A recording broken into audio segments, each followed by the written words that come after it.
DDG episode 51. It sounds weird to say. My name is Dave Hunt, and I'm joined by Michael Swick. How's it going, Dave? How's it going? It's been Good. busy. Yeah, I was on vacation last week, but still worked like 2.5 days of work, so stuff kept coming up. Fucking retail life. Yeah, it's all good, though. I mean, it's for the greater good eventually. Hopefully down the line it'll pay off for something in the long run. So I'm just happy. I don't know about you over in Detroit, but I'm assuming the weather's pretty similar. We're hitting at like 50 degrees. Maybe we go into like 40 overnight. yeah, I'm totally content. We can with still like, hit 70. Yeah, I'm totally during the content with day. like hoodie and jeans, or like quarter zip pullover and jeans and shoes. Like I was so happy to bust out the hoodie. Yeah. And it's raining, so I'm busting out like the boots just to be on the safe side. I love this weather. I have so much more energy. I know it's the opposite of what's supposed to happen. You're supposed to get a little like sleepier, a little gloomier, but like fall weather, I fucking love it. It's Christmas. I'm And no one's outside. It's great. Well, no one's supposed to be outside, but people are still outside. As my state decided,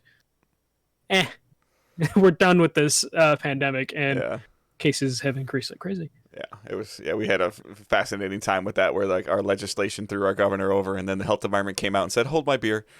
So, it was pretty funny. Of like, well, we can do this, and the health department's like, "No, you can't." So. Yeah. All right, we are Digital Days Gaming. We are a weekly podcast that releases on Thursday mornings, 6 a.m. Eastern Time, weekly. And early for Patreon subscribers on Wednesday, patreon.com/digitaldaysgaming. And we are a new and growing community. Well, not necessarily new anymore since we're almost a year old. But we are definitely a growing community that communicates through Discord, Facebook, Twitter, all of the above. Any of those links can be found in the show notes, so please go ahead and check those out. Same thing with YouTube and Twitch. We live stream on Twitch mostly all the episodes, unless there's anything crazy going on. We are live today, twitch.tv/digitaldaysgaming. And you can drop us a follow there, and that's always appreciative. And then leaving a review or sharing the show to your friends is the best way to help us grow. So, just telling anybody about it. Tons of reviews already, but as we're getting longer and longer and longer, I feel like that there's more people that are starting to look at the show. So any kind of reviews are always helpful. As sometimes when somebody's looking for a new podcast and they only see like 10 episodes deep, they're like, maybe I'll check it out later. But we get over that year mark, the year plus mark. I think that's when a lot of people are like, okay, these people are this show is around and it's here to stay. So yeah, we're not going anywhere. So. But yeah, we've got a little bit of news. Probably not a lot of playing stuff. I mean, I've got some stuff to talk about, but I know Michael wasn't really playing a lot of stuff. And then we do have a decent amount of questions today. So we are recording a little earlier because of, like Michael mentioned, retail life. I am going into work this evening to do some work at my store. So I'll be working overnight. And that's why we're recording when the sun's out, which is kind of rare for us. Yeah, well, luckily we're in fall, as we mentioned, so the sun's almost down over here. So, I think we haven't done one this early in a long time. Like I think the one I remember the most is like years ago when we had the overseas guest on our old show. We did it like a 10 o'clock in the morning show. Yeah, I think one of the 1 weeks that we weren't live for DDG, we did like a morning one. But yeah, this is I have energy still. Not quite nap time, you get that little nap time before 5 or 6 o'clock. I mean, you can't do that today. I fell asleep a little bit today because I forced myself to get up at a good time from working overnight last night. So, but all right. So full warning.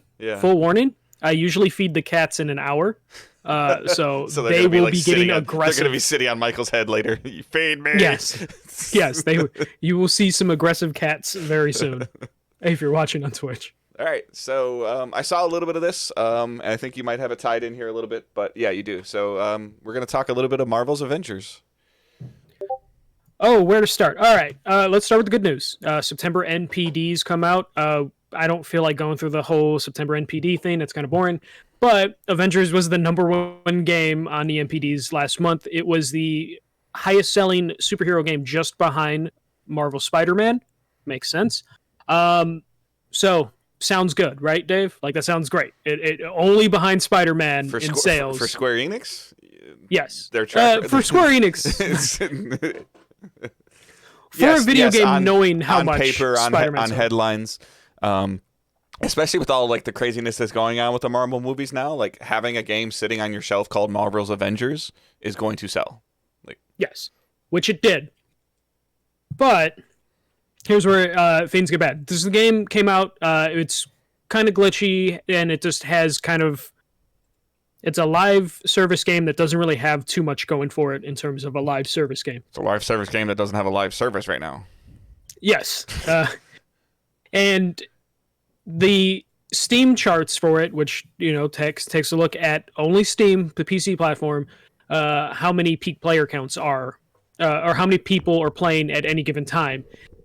Avengers is struggling. The last 2-3 weeks, it's been anywhere between 600 and 2,000 peak players per day, which is scary. So at one point, at any given time, you can check the peak amount of people playing the game, and Avengers is struggling on PC. Yes, it's on multiple platforms, but something named Marvel's Avengers from Crystal Dynamics, published by Square Enix, only having 600 to 2,000 people playing at any given time On is any scary. platform.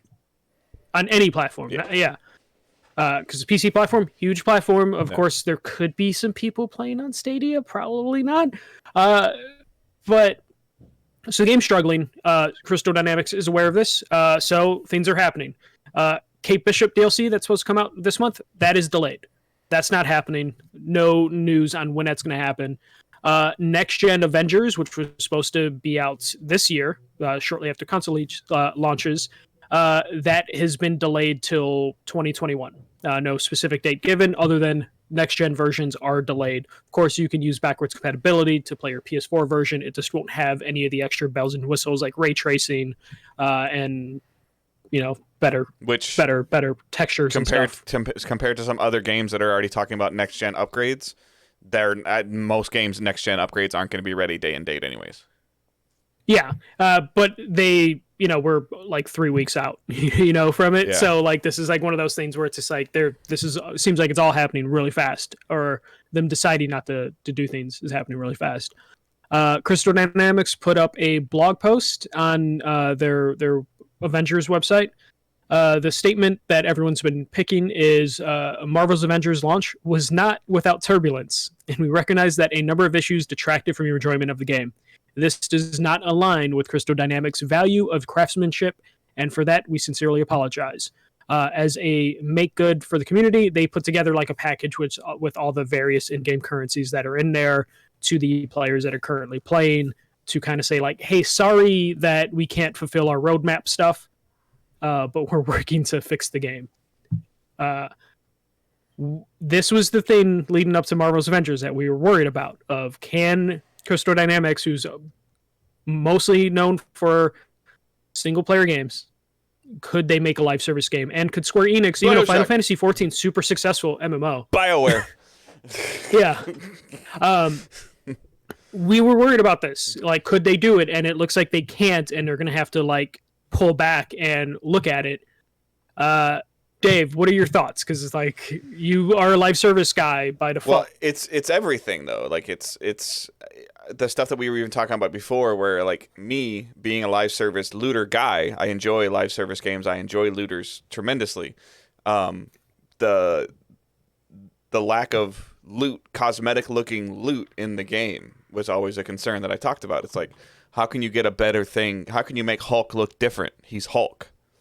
You can't you turn it's why certain games like the Division are successful, and Division 2 are relatively successful, or Destiny, or even if you want to classify Fortnite and Rainbow Six Siege, these are things that these companies build and mold from the ground up to how they want them to do. Destiny can make a Guardian look anything they want because it's theirs. Mm-hmm. Using a license, whomever the license is, in this instance Marvel, they could, but I don't think it would go over well, but they can't make a pink suit for Captain America, or a different helmet. Captain America can't wear a different helmet or have a different shield. That makes him not Captain America. And I think that was the thing that was bothering me when I played it in the beta. It's they have alternate costumes, and they're all from the comics. but the loot that you get, you Mhm. put on your character and it just vanishes. Right. Like it's not actually, it's just numbers going up for no reason. And I think that's shows you that they didn't know exactly what they wanted to do, or they didn't know how to do it, Mhm.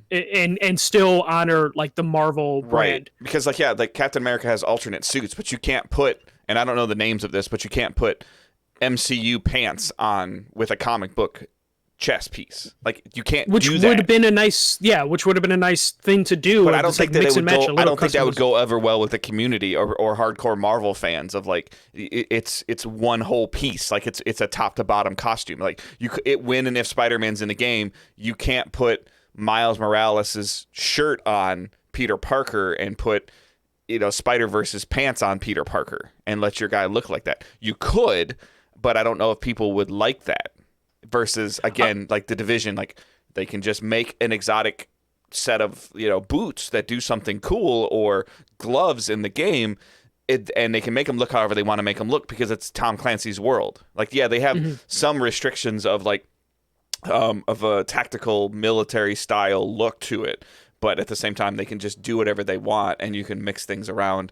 And then they have the transmog ability of where you can change things but Avengers doesn't even have that to where you can mess with this stuff. And for me, like the playing it at the beginning, I own the game, and I played I don't even remember what I played, 6 or 10 hours, and the campaign and the story was good and compelling, but the skill trees, I talked about it before, the skill trees and the loot and the way it was, the progression just felt off when you're trying to make you're trying to make a campaign that you're introducing new characters as you go through versus even I think they could have even been successful if each of these characters had their own independent 3-hour campaign and you had 4 or 5 characters at launch that you could play.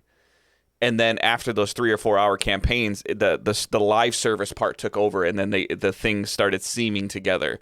Versus now, it's like you start as Kamala Khan, and then you pick up Bruce Banner, and you pick up Iron Man, and then when you all of a sudden you're level 10 or 11, and you're picking up Iron Man, and it's your first time playing with them, and you're getting stuff that was a little bit below, or it's like really high, and you don't really get to progress with them. And then again, at the cause, you can't put a different weapon type in Iron Man's hand. You can't all of a sudden give Hulk a sword.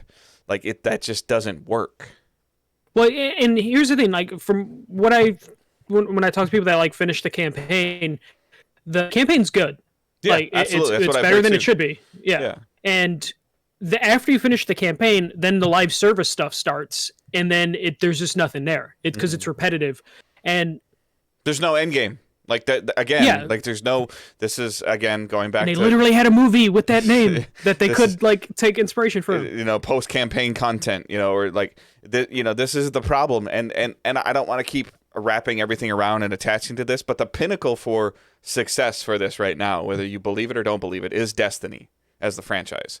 And their raids, I know Michael hates their raids, but in terms of Destiny 1 though, like is like the thing you look at and like, this is how a live service game could work. Yes. And this is what you should look at. But we've seen over and over again how many live service games look at Destiny and they're like, we're not going to look at that. Right. And then they continue to make the mistakes that Destiny made themselves. Yep.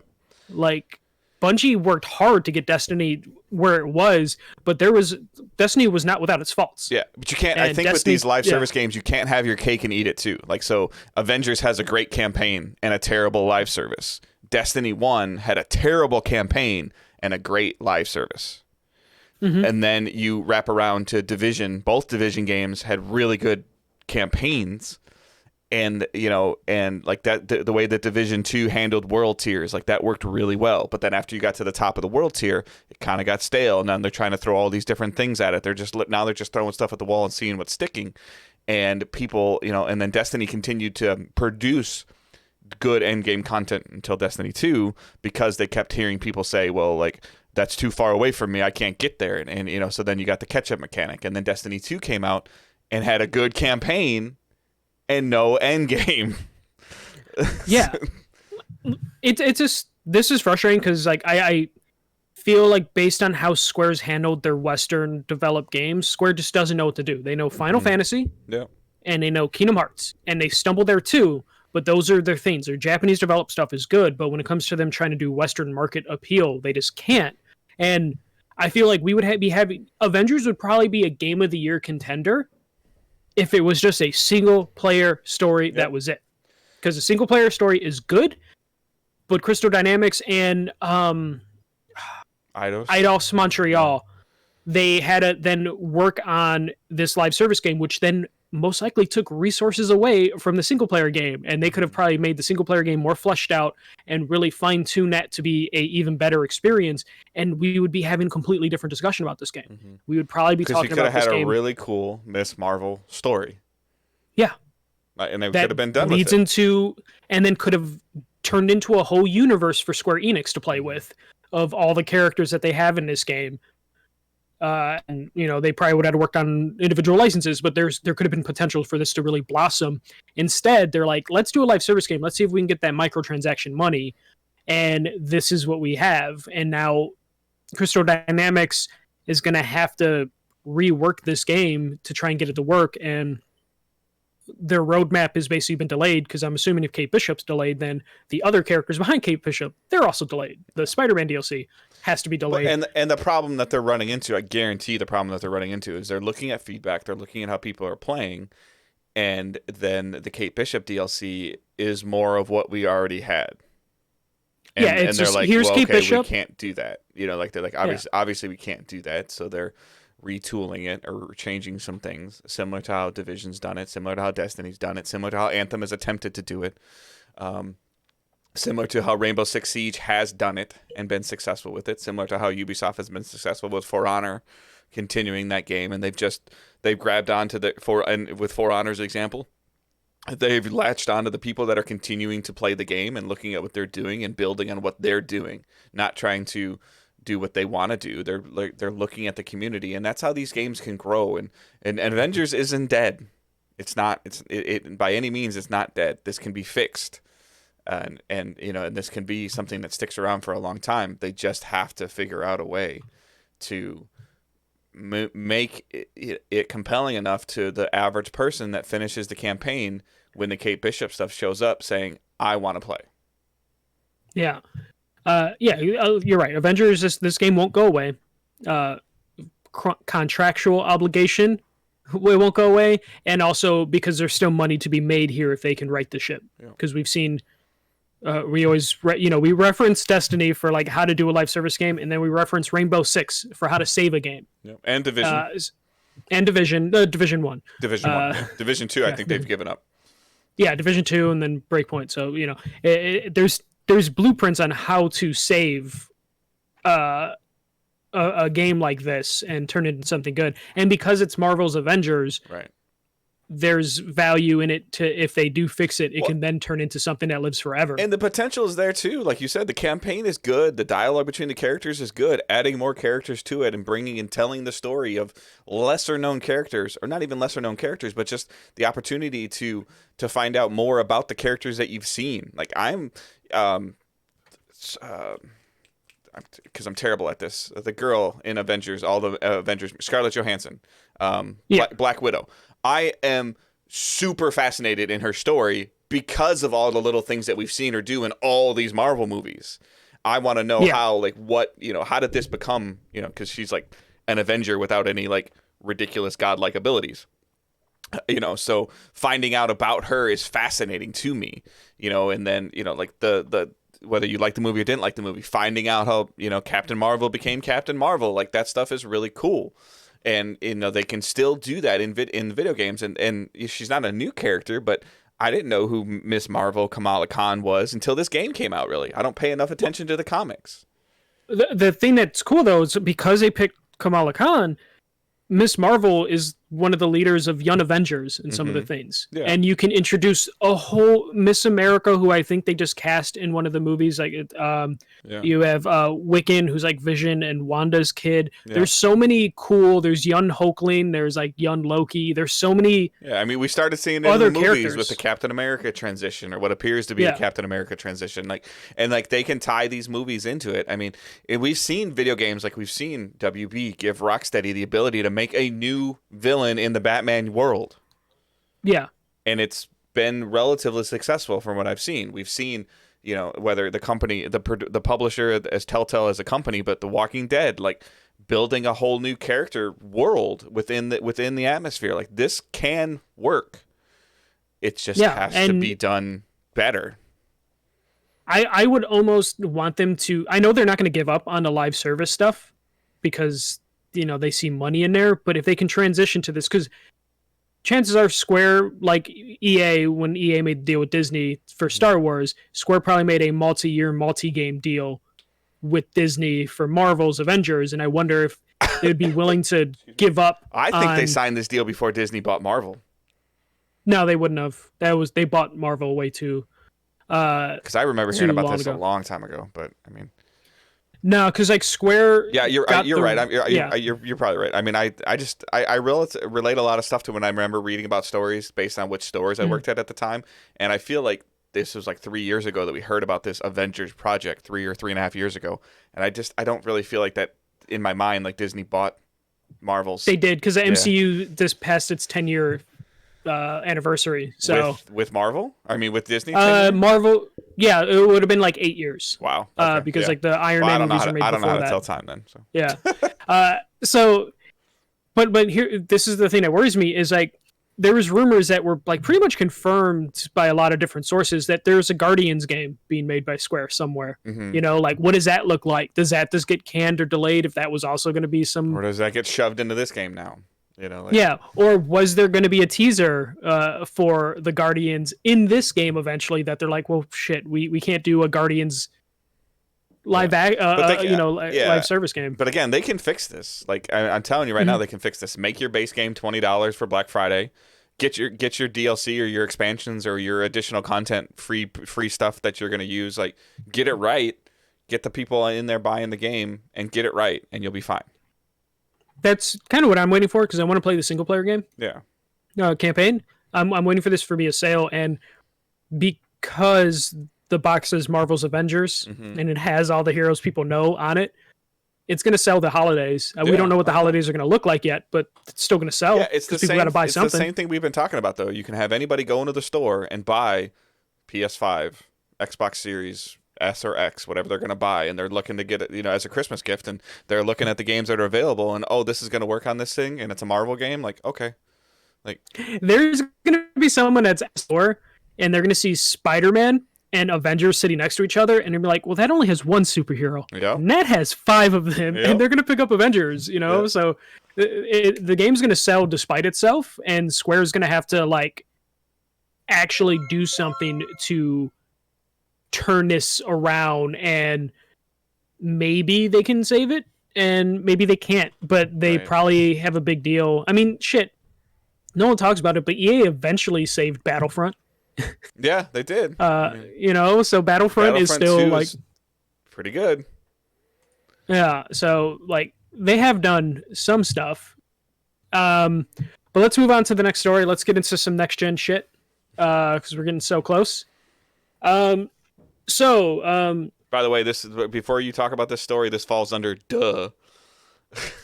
I know, but it's been so weird. I'm prefacing it before you finish your sentence and get my initial reaction, because my reaction to this is duh. Yeah. So there's been a ton of mixed messages on if Microsoft will publish Bethesda games on other platforms, aka PlayStation and Switch. Phil Spencer came out with an interview with Kotaku last week, and he said when asked if Microsoft can recoup the purchase of Bethesda by being exclusive. So can they make back the $7.5 billion by turning all Bethesda games into exclusive games? And Phil Spencer said, yes. This deal was not done to take games away from another player base like that. Nowhere in the documentation that we put together was, how do we keep other players from playing these games? We want more people to be able to play the games, not fewer people to be able to play games. But I'll say in the motto, I'm just answering directly the question that you had. But I think about where people are going, or where people are going to be playing, and the numbers that we had, and we have xCloud, PC, and Game Pass for our console base. I don't have to ship those games on any other platform other than the platforms that we support in order to make the deal work for us, whatever that means. So he almost sounded a little snarky in this, of just like, they can make the money back without releasing the games on PlayStation, because I feel people are a little weird with that, where they're like, no, they have to put it on PlayStation to make the money back, and that's not the game they're playing, and they don't. So. And it's Microsoft. They don't need to make the money back. Right. This is a company that could take a $1 billion bath, and be fine. Like, still walk away unscathed. They do it all the time. Their phone service, they ate probably more than the Bethesda deal. Right. For their Windows Phone shit. Like. So let me ask you a question. Did the Uncharted series suffer because it wasn't on PC or Xbox? No. Did Last of Us suffer because it wasn't on PC or Xbox? No. Okay. No. Did Halo suffer because it wasn't on PlayStation? Yeah, but you are talking about games that were exclusive from the start. I think people are worried. Did Destiny suffer from a 1-year contract with Sony for exclusivity? No, but that content did suck. I agree, but did it suffer? No, it didn't suffer at all. So what I'm saying is that now, when people are mad that Spider-Man's exclusive, to PS4 or PlayStation for Marvel's Avengers, like we were just talking about, but everybody's like, but Sony owns them. Sony owns Spider-Man. So now I think that we will get better. I think Bethesda as a studio will get better with the help of Microsoft. You would hope that they would get better. Mm-hmm. And then thus, allowing them to produce, hopefully, more continuous games. Because, we hear about Starfield and, the issues that Fallout had and Fallout 76 had. And the concern of, like, these games sometimes, as from like you had mentioned, like Microsoft can absorb some financial loss for a little bit for the potential of a return on investment, where maybe Bethesda as a company had to get 76 out that year because they needed a heavy hitter for their revenue to pay their bills for that year. And for sure, so those are real life things. This is why they sold. This is why they let themselves get purchased, because that was financial security for the company. And just basic math, and I know I talked about this before, and even if we lower the numbers, because everybody's like, well, there's, like there was with this sale and this promotion, today we know right now there's at least 15 million subscribers to Game Pass right now. It's probably higher than that, but this is 15 million since the last time they said it. And even if you take that number and make it $10 a month, which would offset everybody that gets it for $1 or $3 or $4 versus the same amount of people that got Ultimate for 15 or 17 or whatever it is. So cut right in the middle at $9 or $10 per month. Microsoft is making $150 million from Game Pass without the next generation of consoles existing. Yeah. With xCloud still being in beta. This number is only going to grow. So somebody can sit there and say X game has a $100 million budget or a $500 million budget, or they paid Destiny X amount of millions of dollars to be on Game Pass for however long it's going to be, and say, oh, they're just hemorrhaging money when they're making $150 million a month. They could pay for the Bethesda purchase. They won't do this, but they could pay for the Bethesda purchase in less than 3 years just from Game Pass subscriptions. Never selling one of their Bethesda games at $70 on any platform if they choose. Never selling any new generation console or old generation console. Just the profits or just the money that's made from Game Pass. Yeah, but you also have to count. Well, 3 years is like looking at it like. If they just took the money from Game Pass, like, yes, I know that you're not counting licensing and all that stuff. But I'm just like, for them to sit there, and why does it make financial sense for them to go to Destiny and say, hey, we want Beyond Light on Game Pass, and here's, what I would assume that Bungie goes, our projections are we're going to sell this many copies on Xbox. What do you have to do to compensate for that? And they either have to hit the number or go higher. And, whatever that number is, like, we'll probably never find out. But, I promise you, if Elder Scrolls or Starfield is exclusive to Xbox on PC and on on PC and on console, this franchise will move consoles. It will. Like, yeah. Well, here's the thing. Like, I hate when games are exclusive to things, but that's just the beast. That's just how this business works. There will be exclusives. Most of the people that because it seems weird that like you see this where like the Sony fans that are hurt by Bethesda being purchased by Microsoft are upset, and they assume that they have to have the Bethesda games on PlayStation franchises for them to survive. But at the same time, you don't see those same people saying like, "Oh, Deathloop, that shouldn't be exclusive to us. That shouldn't be exclusive to PlayStation because it's hurting the Xbox fans." Or, like the Kingdom Hearts series for so long was exclusive, and the Spider-Man game is exclusive. You don't see those fans being like, "No, we don't want this to be exclusive to this platform. We want the Xbox people to play it too." So, like, the only people that are... Go ahead. Go on. Purchasing an exclusive now looks bad. Like, if you go to Bungie or to... to Epic or to Ubisoft and purchase an exclusivity thing now, that looks bad. So the way that they've gone around it is they're like, fuck it, I'll just purchase the studio. Yeah. And Sony's did it too. We just talked... Sony bought Insomniac. And why did Sony buy Insomniac? Because they wanted them to make games for them exclusively and not for anybody else. And they were worried about Facebook or somebody buying them for their VR tech. So instead of sitting there saying, we want to make IP contracts with you, they just bought the whole thing. Yeah, and Microsoft has a bigger bank account.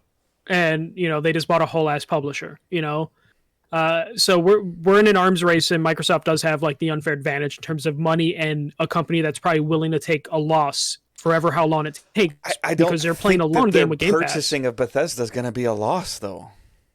No, I'm not. But I'm saying, it's an initial hard investment at the start. Yeah, and even if it doesn't work out, it's not going to hurt Microsoft in the long run. But it's going to work out. I'm not saying it's not going to work out, but in terms of Microsoft, of just like, oh, how much would it cost? $7.5 billion? Yeah, fuck it, let's just try it. Because we want Game Pass in every home. The other thing, though, too, is like, it's not really talked about on here at all, but I fully expect Elder Scrolls or Star Citizen or Fallout or the next Doom. You're not going to be able to buy it on Steam either.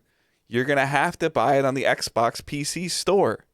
They're gonna, that you are like. No, but they've been opening up. They actually put Halo on Steam recently. They're gonna put it on Steam, but it's gonna have this. This is probably when they're gonna piss Steam off and put like, hey, you get exclusive content if you get it on Game Pass on PC. But they're gonna want you to go to their. They're gonna want you to go to their storefront, and before you buy it, they're gonna say, hey, do you know before you spend $70 on this that you can spend $14 a month and get all of this, including this? Oh game? Yeah. Like that's gonna happen. Game Pass isn't going anywhere, and I just don't see anybody that can, and the majority of people going to a store and buying a game for $70 that will always be on Game Pass for $10 to $15 a month. Like you'll have people that it doesn't make sense. Those are probably going to be the same people that are physical media people where they want to own it, but you don't really own a game on Steam anyways. Right. Like you don't own digital games to begin with. So you'll definitely get people like that who will be in it, but that's a small group. And it might be like if you only play Elder Scrolls, like the people that only play WoW, like that's their only game. Like you're the minority. Like you're fine. They're banking on your $70. They're going to get your $70. But that person that's on the fence about it. Yeah. I mean, hell, that's how we played Bleeding Edge and all the other Microsoft exclusive games. How upset would you be if you spent $60 on Bleeding Edge? I would be very upset. I would have been bothered. Shit, I would have been bothered. Like, I wish Avengers was on one of these services because I would have been upset if I spent $60 on Avengers. But everybody's like, well, stuff goes away and comes back, goes off of Game Pass. Not Xbox exclusive studios. They're going to be there forever. Yeah, those are going to stay on. Yeah. Shit, they just added a bunch of Double Fine games to Game Pass, and I don't expect those to disappear anytime soon. Doom just got added. The newest Doom Eternal, I think. Mm-hmm. So this is just how it's going to be. Like, it would be crazy. Like, as much as I would love Microsoft to put the Bethesda game store on PlayStation, which there's still a possibility they might do it just to maybe entice people to come over to Game Pass. I think there's a higher chance that you see Game Pass somehow purchasable on PlayStation than you see a Bethesda game on PlayStation. No, I don't see that being a thing possible, but I think there's a small chance that you'll see a Xbox Game Studio Game Pass logo before you load up a Bethesda game on PlayStation. Then those games come into that platform. Like, I think there's a chance that you'll see those games come over, but it's a very small chance because Microsoft's going to want to make the money and they want to get the Game Pass money as fast as they can get it. And the best way to do that is to be like Starfield, PlayStation or Xbox exclusive, Game Pass exclusive. If Sony purchases Ubisoft next week, would you expect the newest Assassin's Creed to be on Xbox? Yes, and that's where I was talking about earlier with fanboys who would like get angry about it. If Sony bought Assassin's Creed, Sony would not hesitate to make Assassin's Creed exclusive. Mm-hmm. They wouldn't. It's not. So I don't know why people expect Microsoft to be the nice guy. Yeah, it's not like Sony produced and grew these studios. They purchased all these studios. They purchased Naughty Dog. They purchased Sucker Punch. Like they were making games and they had deals with them and they went and they bought them. Like I just don't, just because they did it one at a time versus buying a huge studio. Like if Sony bought Activision or if Sony bought EA, like would you expect Madden to be on Xbox next year? Well, bad example because sports games have weird licenses, but yeah, but I wouldn't expect Mirror's Edge to be on Xbox or whatever, like or Battlefield. Yeah, if they I wouldn't expect Activision, yeah, it's just one of those things where it's like if one does it, it's okay, but if the other one does it, it's bad. Like we had this problem with the 360 era with all the Xbox exclusives, and then it switched over to during the PS4 era with all the PlayStation exclusives. Yeah, I think the thing is, this is the first time like the underdog has made it. Microsoft's not like underdog in terms of like sales. Mm-hmm. PS4 sold over 100 million, and Xbox is somewhere between like 40 and 60 million. Mm-hmm. So you have 100 million people versus 40 million people. So of course, when those 100 million people lose potentially a ton of franchises, they're going to freak out. But it just wouldn't make business sense for Microsoft. It just comes down to where you want your money to come from. Do you want to sell 100 million $400 boxes, or do you want to get somebody for 2-3 years giving you $15 a month? Yeah. Of that 100 wherever million, they play. How many? Yeah. And you can buy Game Pass let me see. if you have an Android phone. You don't have to own a PC or a console. And you can still use your PlayStation controller. I'm not saying the experience is going to be a fantastic experience, but it's possible. I've been playing xCloud on my Chromebook and on my Android phone, and for most of the games that I'm playing on there, some of them it works fine. So it's I respect Sony's you want to play Spider-Man? Buy this box. But now it's going to be you want to play Elder Scrolls 6? Buy Xbox Game Pass. I'm trying to see just Fallout 4 for example, how many that sold. Hold on, just give me a couple. Because we had Fallout 4, you had Fallout 76, you got Skyrim. These are games that people put a significant amount of time into. Along with the Star Citizen, which is their new thing, and the Elder Scrolls, was even all this is the stuff that people aren't are the Elder Scrolls card game. These are all things that Microsoft now owns. That are carry. Is Gwent made by Bethesda? No, that's CD Projekt Red. Okay, but there is an Elder Scrolls card game, right? Yeah. There's a bunch of different Elder Scrolls stuff on mobile that now Microsoft controls or can kill. Now. Yeah. And I don't think that they're gonna kill it. So it's just it's fascinating, and people are like this is Phil Spencer. Who knows what the Xbox One launch would have been like if Phil Spencer was leading it. Yeah, it would be different. These purchases might have happened way back then, and people would have been less angry because some of these franchises wouldn't exist anymore. What they're building now and what they're doing, they've kind of just repackaged it. But this is the DRM that they were trying to do when Xbox One launched. Because Game Pass, you got to be connected. They got to verify you somehow, or you have to check in every once in a while. They were just too early. Sony took advantage of Microsoft trying to do something too new too soon. Yeah, so I looked up, I can't find official numbers for Fallout 4. The only thing I could see is that they sold 12 million units to retail. Yeah. Which we would assume by now they sold through. So of those 12 million people, even if it's a 50-50 split, Mm-hmm. Like 6 million to Xbox, 6 million to PlayStation. I know PC's in there somewhere. Yeah. I'm sure Microsoft, when they look at the numbers of just like, okay, so we can sell 6 million units at at $60, but what if we can peel 2 million of those units into Game Pass? Mm-hmm. Like that probably makes up for whatever the 4 million difference would be. Getting 2 million of those PlayStation people onto their platform, either a phone, a computer, or an Xbox, paying monthly subscriptions that most of them will probably forget they even have it, or they will jump in and be like, well, let me try this game.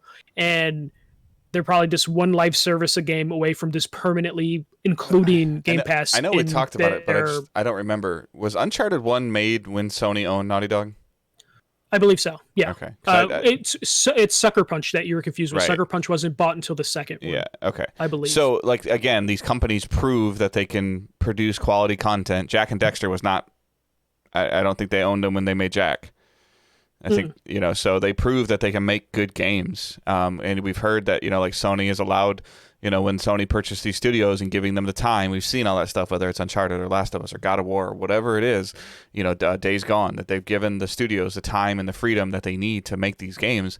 And to think that Microsoft can't do the same thing to give Bethesda the extra 6 months it needs so that their game isn't a broken piece of crap at launch. Like, you know, like that carries a significant amount of weight with all of a sudden a new Fallout comes out and, somebody's like, hey, it's fun. And it works, and somebody's like, "All right, I'm gonna play it," and all of a sudden they start picking up more stuff. You start hearing more word of mouth stuff. Positivity word of mouth or negative word of mouth carries a significant amount of weight. Fallout 76 is dead because of the negativity around it. Like you can't fix it. Anthem is dead because of the negativity around it. They can't fix it almost unless you do a hard reboot. Like it just can't be fixed anymore. A new game coming out. And people going, hey, this is a lot of fun. They look up a YouTube video, they look up a Twitch stream, and then they find out like, oh, I can only play this, and I'm a console guy. I can only play this on Xbox Series. Oh, the Series S is only $300, and Game Pass is only $15. Okay. Yeah. Well, here's a scenario that Microsoft can pull, and that will probably pull some hardcore PlayStation Fallout fans. They could say, hey, we own Fallout. And we own Obsidian, the creators of Fallout, who haven't made a Fallout game since New Vegas. We're going to have them make a new Fallout game. You're going to pull some of the hardcore PlayStation Fallout fans to that platform because that is an option. It's the exact same thing that Sony did with Kojima. The exact same thing, but they just didn't buy his studio yet. Yeah.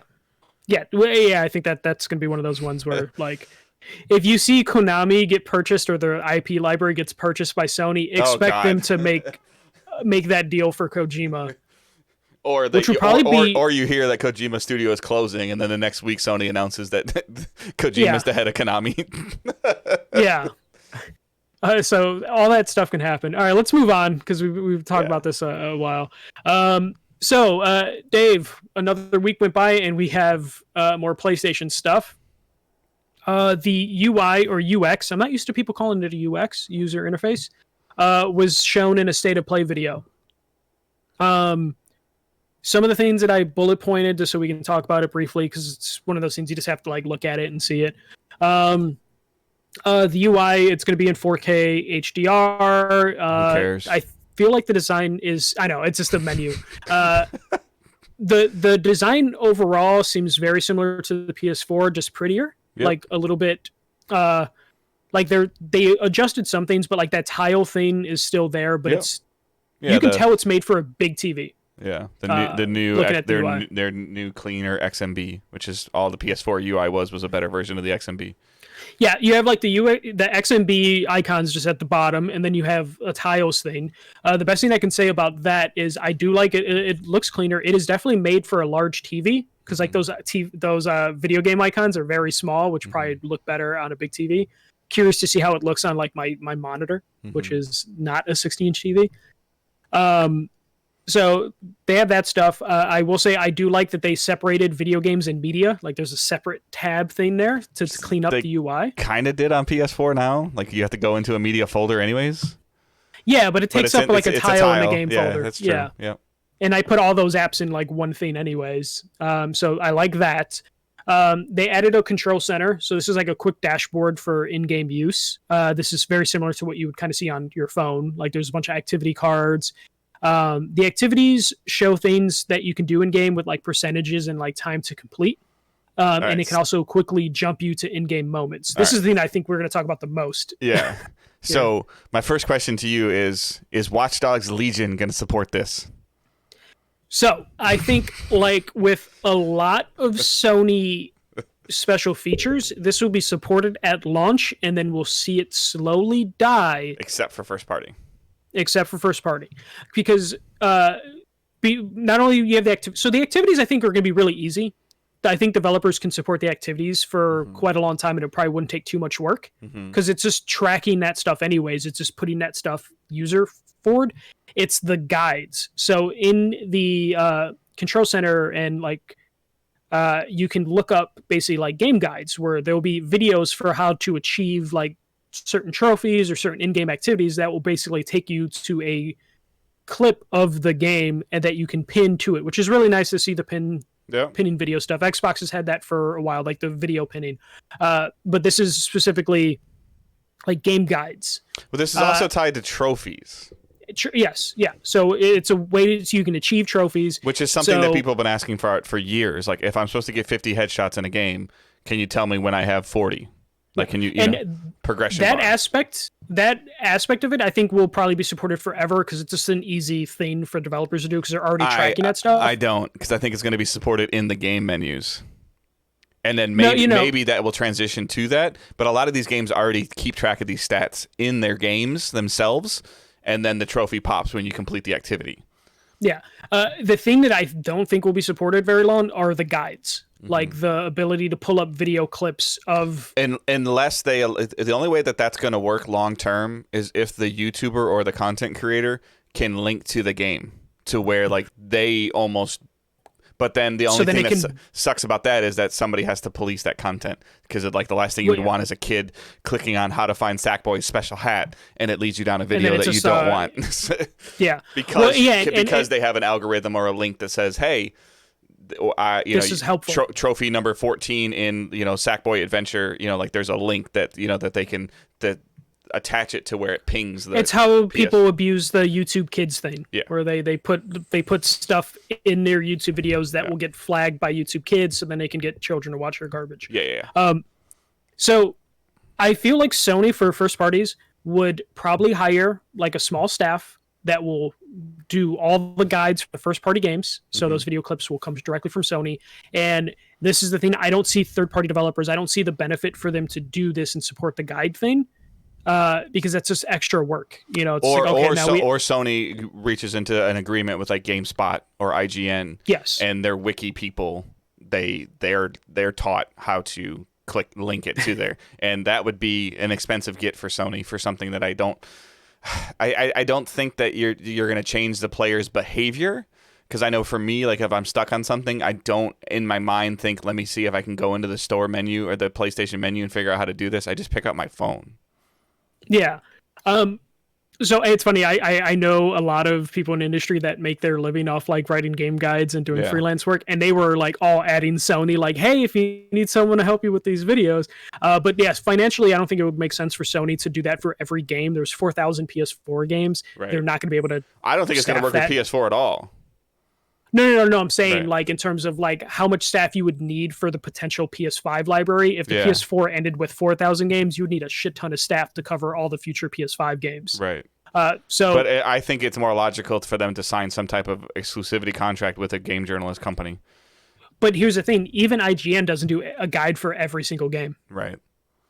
So like they would run into a thing. So they're going to rely on the developers to do it, which I feel like we'll see support with this scattered all over the place, either not supported. I mean, shit. On the PS4, Sony was like, developers need to put notes for their patches. Yeah, and I swear to God, it doesn't happen outside of Sony. Sony is the only one that really supports that. Everyone else either links to a website or just says bug fixes. Right. Which also happens in the app stores. Yeah. So, like, the guide thing is cool, but I just don't see it being supported long-term by third parties. And I don't think Sony would want to put the financial effort into making it, giving people incentive to do it. That's valid. So I think it's a cool, shiny thing, and I'll talk about it, the cool, shiny thing, and when we get to what we're playing and watching of something I forgot that PS4 did over the life cycle. Yeah. And then so screenshots. I was gonna say about the guide thing. The only thing I can think of. So right now on the PlayStation, when you get a trophy, it takes a screenshot automatically unless you turn that off. Right. What if you hit a trophy and then PlayStation just during their QA testing, because they have to QA everything to make sure it works, they just take the last 20 seconds of that trophy and that becomes the default guide video. That would have to be buried in their terms of service for you to publish my video of me earning a trophy. No, not you, but like when they're doing the QA to make sure the game works and everything like that. That's true. If they just built that into the dev kit or whatever. Again, I think that'd be a first party thing. Yeah. But if they build it into the dev kit of just like, hey, every time the trophy's unlocked, it takes a 3-second clip and then it funnels it through our service thing. And that's a way to circumvent that. I guess my question to you would be, if somebody's QAing a game, does that mean they have to platinum the game? I don't know how exactly it works, but I'm assuming someone needs to test the game. Pops. Yeah. Yes. Yeah. That's true. Either the developer or the QA team. One of those two groups is making sure. Although you and I have both seen how sometimes developers force the game to do something in preview builds that we're playing. Yeah. I just wonder like whose side that would be put on. Would it be put on Sony's QA team or would it be on the developers? And here's the first cat. Another thing, I actually thought this was kind of cool. So screenshots, developers can mark if they are spoilers. So you can't just send a screenshot to someone and potentially ruin the game for them. This works with videos too. Mm-hmm. So there's some sort of policing going on with the videos. Again, I think that'll be something that will last for a certain amount of time, and then developers will look at it and be like, well, we only had like 6.2% of the users look at these images. Is this worth our time? But there are a lot of developers that will block just cutscenes from being streamed. So there will be developers, third party, that will support that heavily. Parties, they said they're going to go into it more, but they said parties are going to be more than just voice chat. It almost sounded like they're trying for like a Discord thing of how parties will work. It'll be like a group party thing. We'll hear more about that. But I know, Dave, you were hoping that it would just be flat out Discord integration. Yeah. It looks like they're just going to try and mimic some sort of Discord thing. Which I'm now at the point where all my friends I play video games with, we're in our own Discord server, and we just use that for everything. Yeah, but it's just how nice would it be for it to be in the game though, so you don't have to have like one set of headphones plugged into your phone and still trying to hear the game. You know, like that's or being able to independently control people's volumes in the party like you can in Discord. Like I just think that you just need to embrace and let them like. I don't think that Discord as a company would not want to be on PS5. So like it's just I don't see how Discord is the top tier thing. I mean, we heard back in the PS3 days like people were on Skype. PS3, I was a Skype user. Yeah, like, so it's like at this point in time, like if you have that much of your user base that's doing it, like just integrate it. Especially with cross-platform play being such a big deal, like this is the company that let them deal with the problems. Like they're already like Sony's already having all that crap this week about you record my party chat. Oh no, we don't. Oh yes, you do. Like you can. Yeah. And I'm like, make Discord deal with it. Like I don't want to do it. Like just you. Yeah. One thing I'm curious about is they said that you would be able to like record someone that said something bad to you. Yeah. And then send it to them. I'm not in parties with strangers that I worry about that. So does that mean that they're recording just in-game voice chat? And how would that exactly work? Unless they're just pulling in-game voice chat and then just making it part of like the system chat. At this point in time in the world, if you think that they can't go back and get your info from your party from PS4, like from the party chat you had with somebody like 3 months ago or anything like that, like I think you're naive. Just like if no. Like I know they can, but I'm wondering if that's what they mean of just like they built something in the system to where you can pull that and be like, this guy said something horrible to me, instead of you, because currently what you do is someone says some shit to you in Destiny chat, you report it, and then Bungie can go back and listen to that audio, but you aren't pulling the clip for them. Bungie then has to do the work or take your word for it. Mm-hmm. So I'm wondering if there's like some system level chat system that the games are using that's outside of party chat for them to actually do this policing thing. Because if it's just, you're recording people that say something bad to you in a party chat, what's the point of that? Like, I don't talk with people in Yeah. party chats that I don't know. Well, I think the so problem initially was, and I think the real reason why the PS4 firmware update party system is working like it is right now that people hate is Mhm. because there was this setting where you couldn't allow people to message you that weren't friends. Yeah, And then but if you're in a party, if you and I are in a party chat and it's an open party chat, anybody on your friends list can join the party, whether I'm friends with them or not. Anybody on my friends list can join the party, whether I'm friends with them or not. Now, you almost have to start like a message thread in order to then take that message thread and make that a party.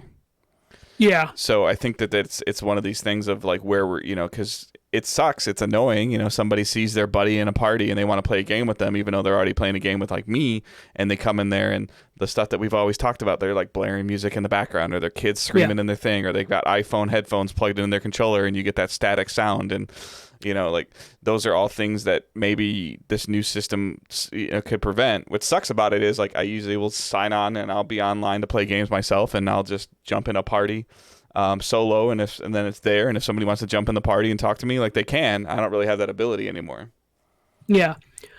One thing I hope they do fix is I hate the messaging system in the PS4 right now, Yeah. where you make a group and Yeah. then Even you between can't just one and delete two the people. message. Yeah. Yeah. Then you have to leave the group before you can delete the message. I hope they fix that, because anytime I get a hate message, it really annoys me, because like someone added you to a group and then I have to fucking like leave the group, and then they feel like they won, as opposed to me just leaving it read and deleted. So overall, I'm happy with the UI. I think it looks good, but I didn't expect it to look bad, if that makes sense. Mm-hmm. Uh, the the stuff they tweaked it made me happy. I'm glad it's not a drastic change from the previous one, because I think the PS4 one has been the best one of all the previous consoles. So this one looks even better. The only thing I'm worried about is how it's going to look on a smaller monitor or smaller TV. I have a 16-inch TV that it's going to live on, but when I stream, I'm going to put it on a 24-inch monitor, and I'm just wondering how those small icons are going to look, because it's very, it pops. Like the UI that they showed, it pops really well, but they also have a lot of small icons. So yeah, so I mean, it's fine. I love the fact that they showed the UI. I wish they would have shown a little bit more. I wish they would have shown us everything. Yeah, I wish they would have shown like switching games instead of just going back and forth to Sackboy Adventure.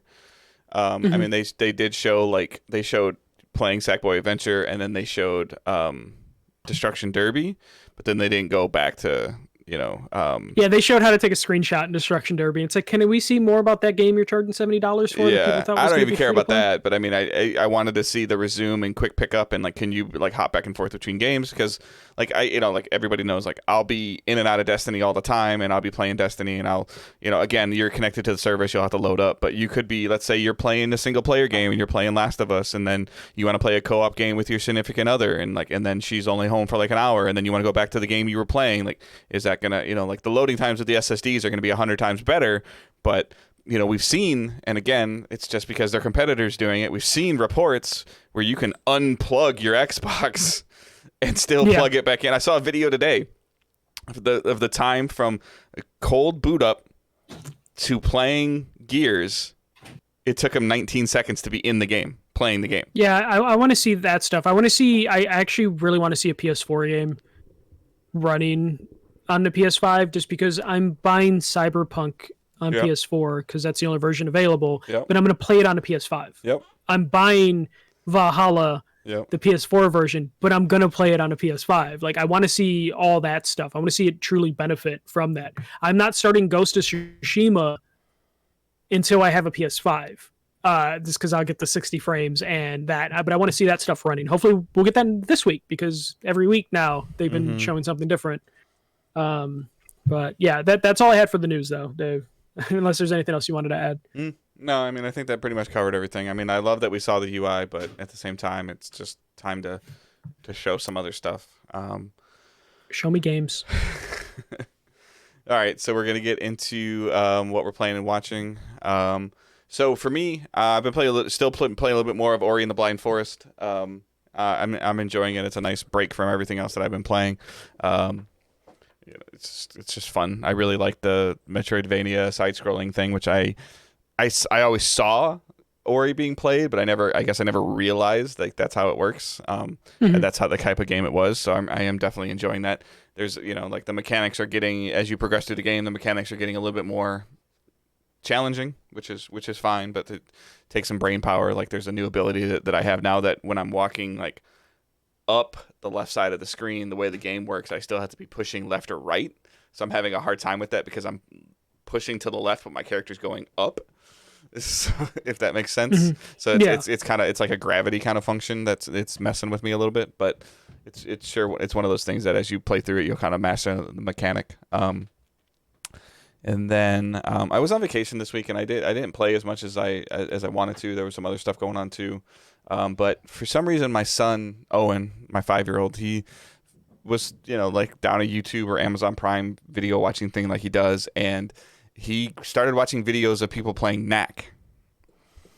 Okay. And he was asking me about it, and he's like, "Can we get this game, Dad?" And I'm like, "Oh, I think I have this game." So I'm looking on my phone, and I'm like, "Yeah, I do have." I couldn't remember if I owned Knack physically or digitally, and I owned it digitally, or it was a PS Plus game.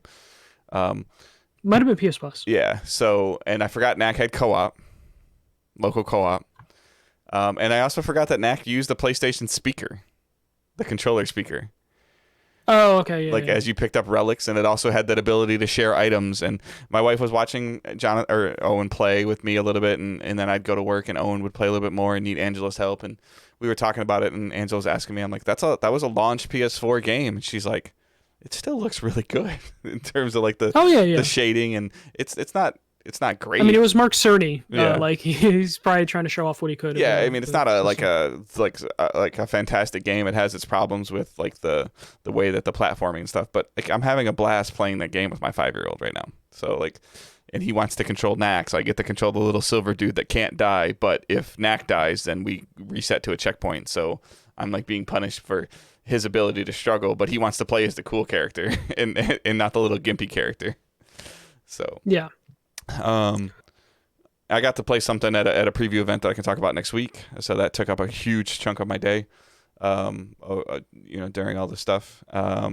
Then I messed around a little bit more. So I don't have it. I meant to bring it downstairs with me. I didn't bring it downstairs with me. So I'll take a picture of it and put it on Twitter and Facebook and stuff in the next day or so. But I got a wireless Bluetooth controller that also works with Android, and I can clip my phone to it. So for Game Pass, like it's worked phenomenally. Like I messed around like 10 minutes with it with Destiny, and it was working really well. The controller itself was working great. This is like a $30 controller through Amazon. I'm sorry, I don't have the name in front of me for it. I should have been a little bit more prepared. But so if you're looking for something like that, it's not too heavy. Like that was always my concern, is like clipping a controller to, or clipping a game to a controller, clipping a phone to a controller.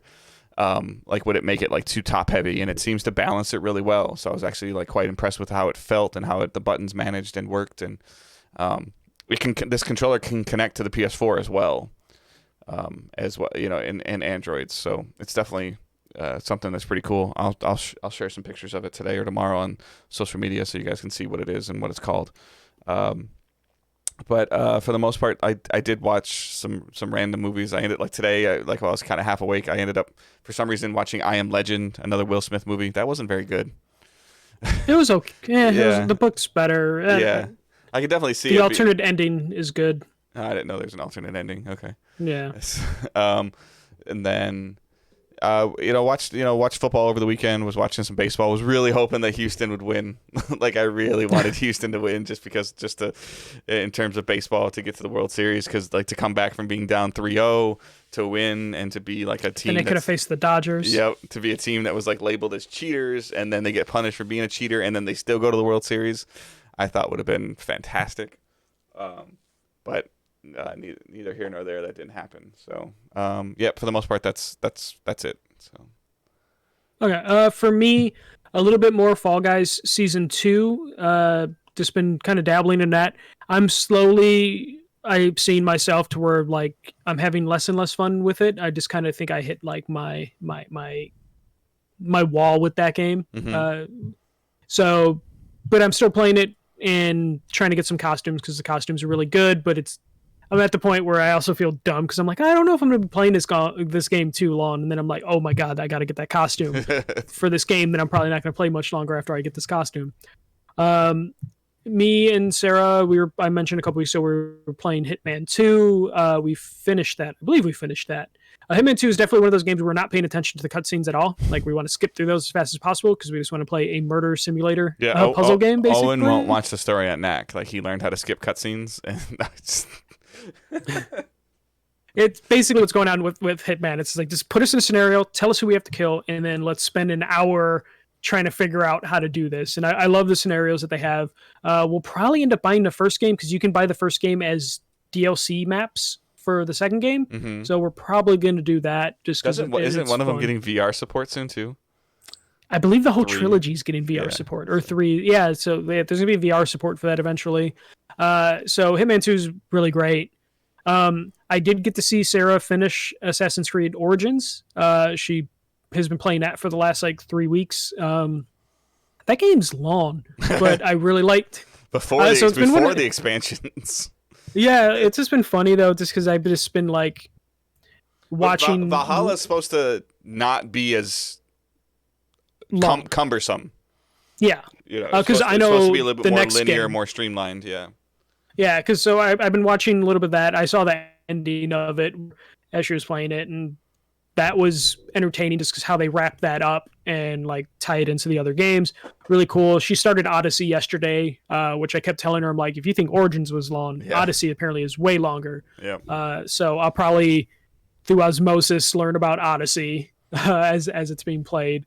I'm trying to get my coworkers and my friends have been trying to do a Among Us play night session. It's just been hard to wrangle 7 or 8 people. I really want to. I really want to do that, but I'm not sure who I want to.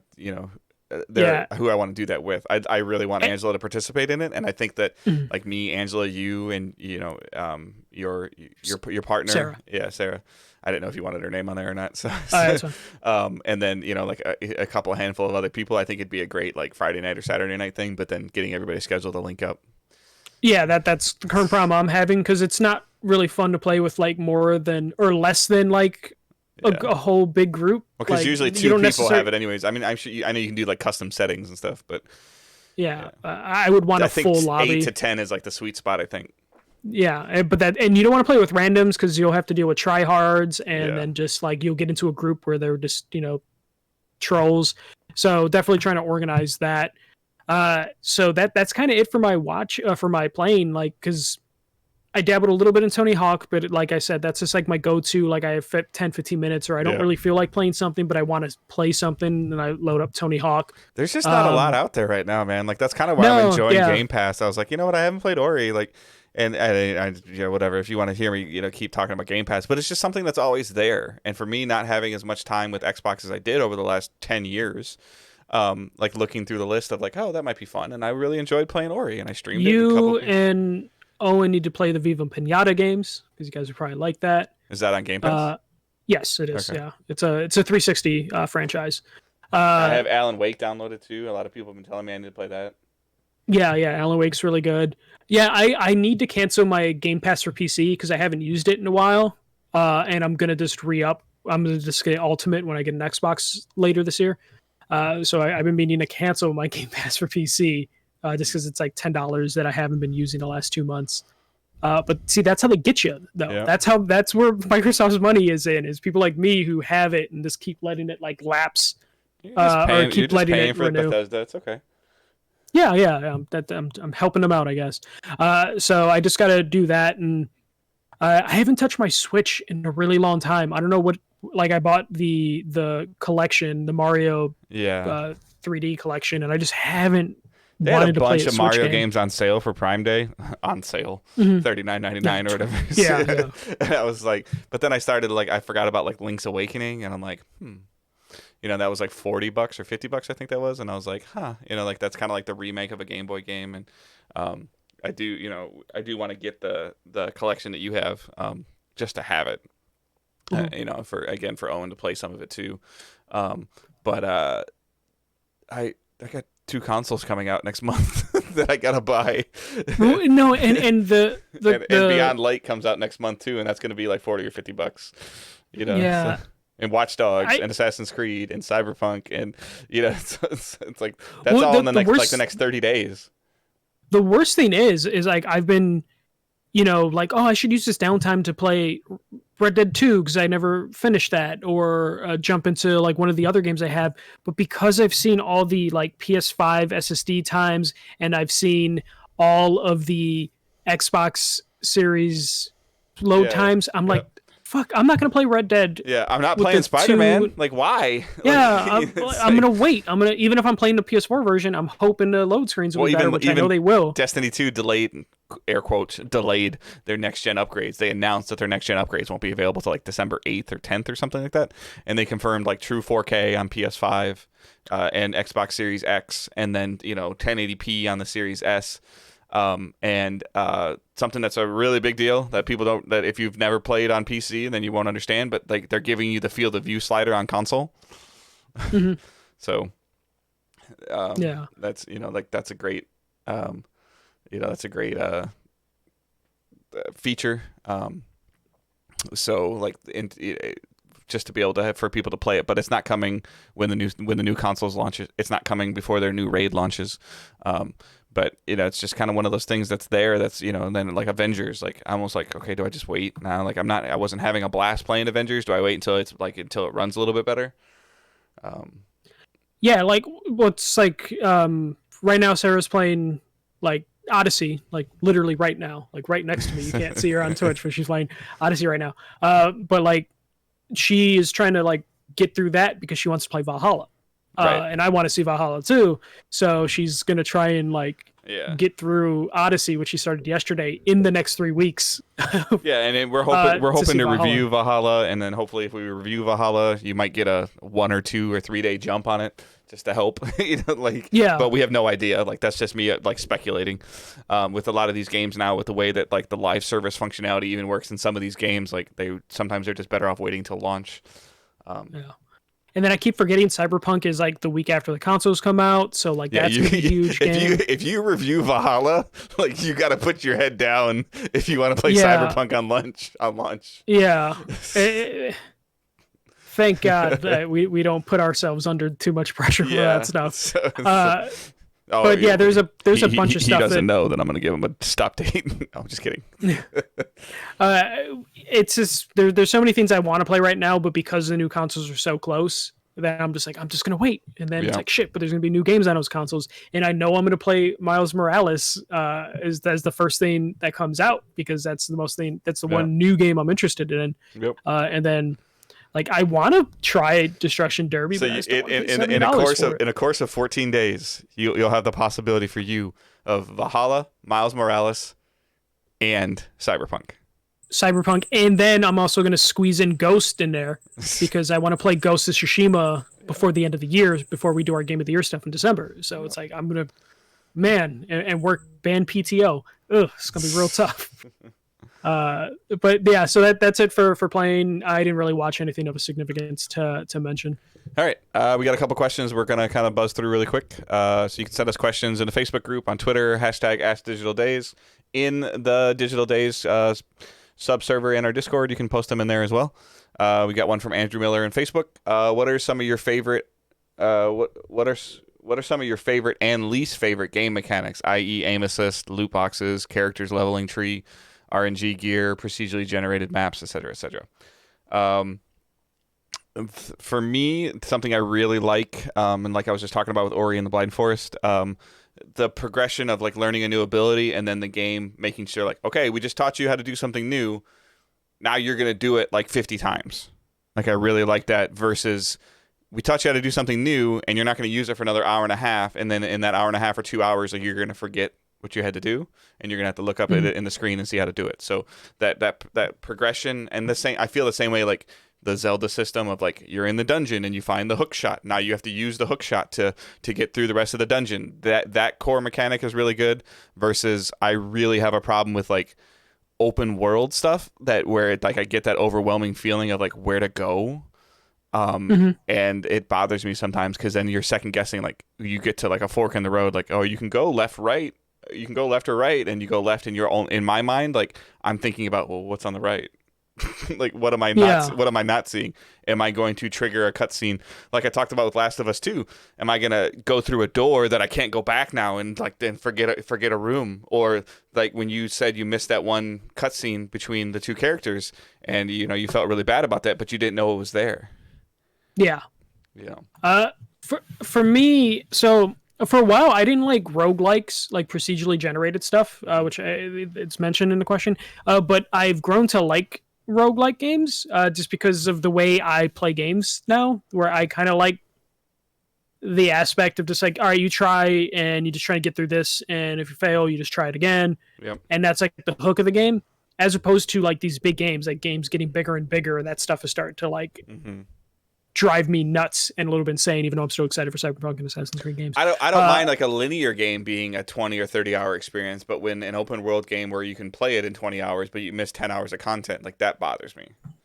Yeah, that's why I like what I hear about Ghost of it being like, like a 30-hour game, and Spider-Man being like a 30-hour game. I like open world games like that.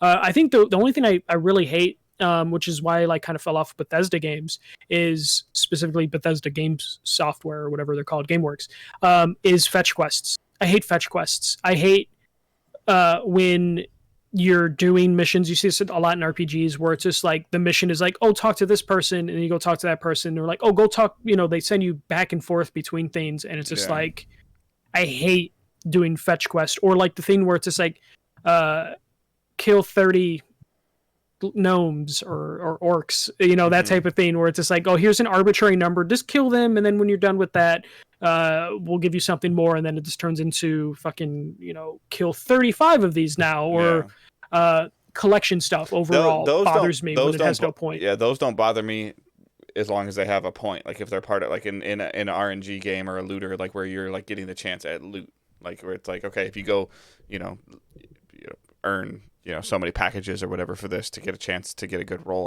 on a weapon or a piece of armor, like that doesn't bother me. So yeah, like I think I hate loot. Yeah, I think I hate loot. I this like focused story stuff where it's just like, I'm just gonna play this once, because I rarely replay games anymore. I used to replay games religiously, but now it's just like, I'm done. I don't care what my character looks like at the end. Just give me a focused story. I tried after I beat Last of Us. I tried to go back and start doing the collectible thing, and I did it for like 45 minutes. I'm like, I'm done. I don't want to do this anymore. We got to Abby's section of the game, and I played like an hour. Sarah basically had her phone out, just be like, okay, behind you is a quarter that you need to find. And I think we got to like 2 hours of Abby's section. I'm just like, I'll get this platinum one day. Yeah. Like, I put it down. I was like, you know what? I'll go back to this eventually. To never be picked up again. So. Yeah. Except I'll try it out on a PS5. Yeah, for sure. So Justin Duncan on Facebook, do you think that non-pre-order next-gen consoles will be available on launch day? Yes, I do. Phil Spencer said for at least Xbox there will be some in the stores on launch day. Yeah, there will be for PS5 as well. There has to be. The only thing I can tell you, though, is check with whatever store you're going to go to maybe a couple days before to see how they're going to organize things, because we're in a different time right now with COVID and stuff like that. We've seen like Walmart's Black Friday ad leak already, and it's like spread out over 2.5 weeks. So like there's definitely there's going to be a lot of things going on that you might not be used to, and just communicating with the staff there politely, asking them like, hey, like, so what are you guys doing, to prevent, 100 people in line on November 12th? And they might tell you like, oh, you have to like turn in a raffle ticket or something, or, pre-register, Or you can buy it now, and then we'll have it just ready for you when that day happens. Right. So yeah, like every store is going to have a certain amount of allotment. Who knows how much that's going to be because of the current times we're in, but every store, this is a weird year. This is a weird time to launch a console. So you just have to double check with whatever your favorite store is to be like, they probably can't tell you how many consoles they have, because when I worked at Target, we were not allowed to tell people how much we had back there. Right. I broke that rule all the time, just because I didn't want to waste anyone's time. Because like, oh, tell them we'll have plenty of stock, and then I look in the stock room and there's 5. And I'm just no, I'm not. I already told 5 people we'll have plenty. So the 20th person, I'm not going to tell them we have plenty. So maybe they can even break that rule now though because of the current situation. But yeah, like definitely you might want to check in with your local store just to see like what they're doing. Yep. All right, Chris Volek. Is it possible for the masses to get along when it comes to how great both systems will end up being? Probably not. No, sadly, we see this with everything. Though it's this tribalism that we see this with politics. We see this with sports teams. People just like to cling to things, and that you can't tell them otherwise. Dude, you and I have seen it in the year that we've switched to being multi-platform, like some of the vitriol that we've gotten for just switching to multi-platform and having a different opinion about something that we always had opinions about, but I always felt like we were covering one console, one ecosystem, so we talked about one ecosystem. It wasn't always worth talking about the other one. And now that everything's there, they're like, I can't believe. I go, well, I always thought this way, but it's like, I just didn't say the X word. Yeah, I didn't say Xbox or Nintendo as much. Yeah, no, it's definitely weird. Like, we've seen a lot of hate, and we still constantly our primary system still PlayStation. Yeah, we still see hate from people that expect us to do that. Yeah, it's a sad state of affairs of how the world is now. It's just you have to pick a team, and then you have to ride or die for that team forever, which I never really understood. I just want people to play the games and enjoy them. Kind of sounds like Chris also agrees with that. He just wants people to play a box, play the game, have fun. Yeah. Just don't hate on somebody because they do something differently than you do. Listen to them and find out why they do it differently than you. You'll be surprised. If you associate your personality with a corporate brand, you fucked up. You gotta unless have more that corporate brand yourself. is paying your livelihood. Like even then, yeah. I mean, there's a line with me and my job, but at the same time, I'm very loyal to my job. And my job can suck a dick. No, but like overall, like every time we have like you see these people who like they turn their whole personality into this tunnel this vision brand. Yeah, they just get tunnel vision. And they definitely just turn like every time you go into the comment section of either platform holder. Like on Twitter or Facebook, you'll see it, and then you'll click the person's profile, and you see like the only thing they associate their entire life with is this brand that doesn't care about them other than and I don't condone that. Like I and Michael and I can agree to disagree on this, and this is something that I know for a fact when I say this is like Michael only like pays attention to White Sox baseball. I pay attention to baseball, and I don't really understand how he can only pay attention to what's going on with the White Sox like that. And for me, I have a hard time understanding that because I like baseball. I love the Tigers. Yeah, and I do too, but I just don't have time. but you wouldn't like what are the odds that you're going to turn on the Dodgers Tampa Bay World Series next week? Slim to none. I'll turn on the final game. Yeah. Like usually how I am with most it's the seventh inning and the team's up 3-1. Let me see if they celebrate. Like they hit a game 7. I'm watching game 7. Yeah, I'm gonna only watch the highest. And, but that's the thing too is like at least you'll see that there are people that are like, I don't care what Microsoft's making, they don't get a dime of my money. Oh, you bought Bethesda? Nope, you're Microsoft. Get away from me. Well, the thing that bothers me the most is like it's kind of okay. Like I guess if you do associate with one brand, that's okay. But it's when you then spend your free time attacking others for their choices. It's just like, dude, just stop. It's not going to affect you. You can still play your games. Yeah. Or just because a game is successful and you don't like it doesn't mean that it's a bad game. Or So Chris Penwell writes in our Facebook group as well, if PlayStation All-Stars was revisited, which it won't be, would you like to see it take on a 3D fighter formula instead? The original PlayStation was synonymous with 3D fighters like Tekken at the time. He said he can imagine it being a weapon-based fighter like Soul Calibur with Ellie using a knife, Kratos using the Leviathan axe, Jin Sakai using a sword. I'm assuming that's a ghost character. Yes. Other characters like Nathan character. Drake and Kat could use fist and kicks with weapons or additional powers. Sackboy could be a projectile target. Yeah. I think that's something that PlayStation doesn't have as a robust enough character lineup to make it work. Okay. So, all right. So before we recorded, when you needed 10 minutes, I made a list. So I love this idea. So I think PlayStation All-Stars Battle Royale was a bad game that disappeared because it was just a bad game, and it just didn't. It was trying too hard to be Smash Brothers. but me and Chris have talked about this on Twitter. But I do love the idea of turning PlayStation All Stars into a Tekken or Soul Calibur game. So like we have the characters he listed. So then I made a list of characters that you can use. The only problem is a lot of the PlayStation characters are gun dudes, and I feel like that would be a really boring fighting game if it's just a bunch of dudes with guns. Well, before you go into your list, my first initial problem with it is that a lot of these elite characters are from a very, very violent style of game. Like Kratos is very violent, and Ellie is very violent. Jin is very violent, and so I think that's part of the appeal of Smash Brothers is that I can sit Owen in front of it and not worry about it.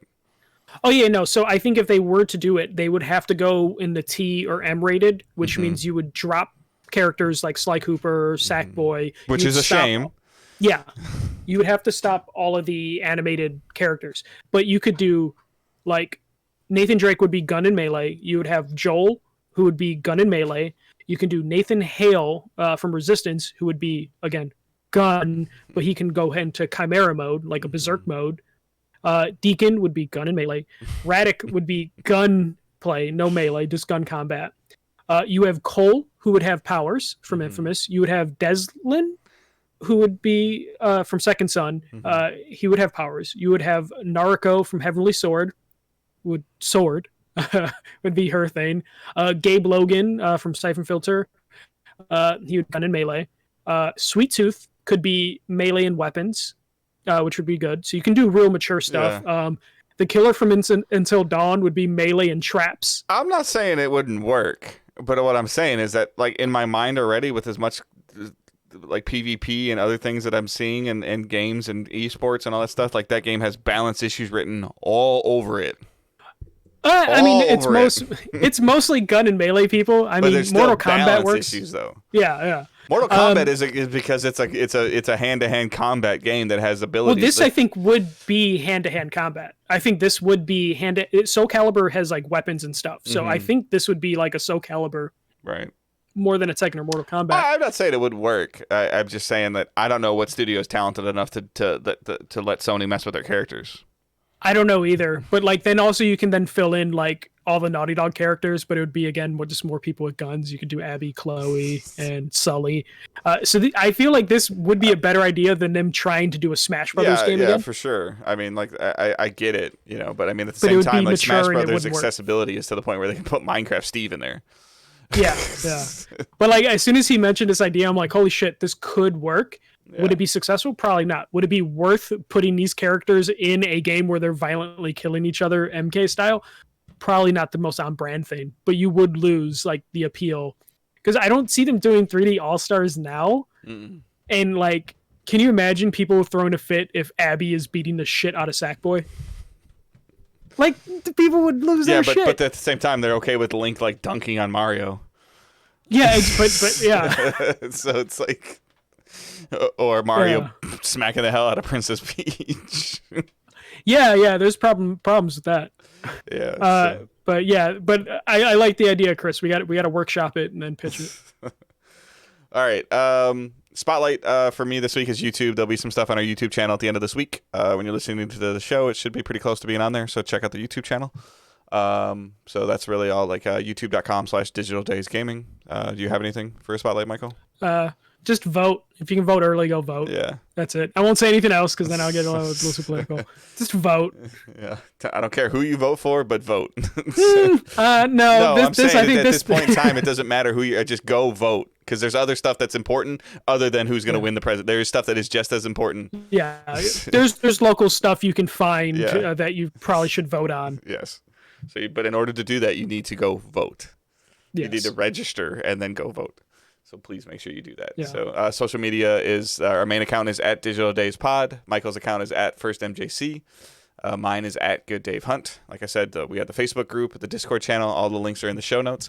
If any of those links aren't working, if you're trying to do something you can't do and it doesn't work, like reach out to us on Twitter. Reach out to us. Send us an email. podcast@digitaldaysgaming.com. Michael and I both see that email. So if something's is not working for some reason and you don't have a way to get a hold of us, you don't use Twitter and you can't get in through Facebook or whatever, like you can reach out through email that way. That's fine. You can, contact us on Twitter. this, that, and the other. You can also just patreon.com/digitaldaysgaming if you want to support us through there. $1 tip jar, $3 special Discord channel access, $5, like I mentioned earlier, 24-hour early access to the podcast, and $7 is a monthly bonus episode. So those are all ways that you can support us, and there's also a direct PayPal link in there if you choose. And we do have some cool stuff coming up for our 1-year anniversary that we'll be announcing later. So, you got anything else? No, that is it. All right. I hope everyone has a great week. Keep moving forward, and like Michael always tells everybody, don't be a dick. See ya.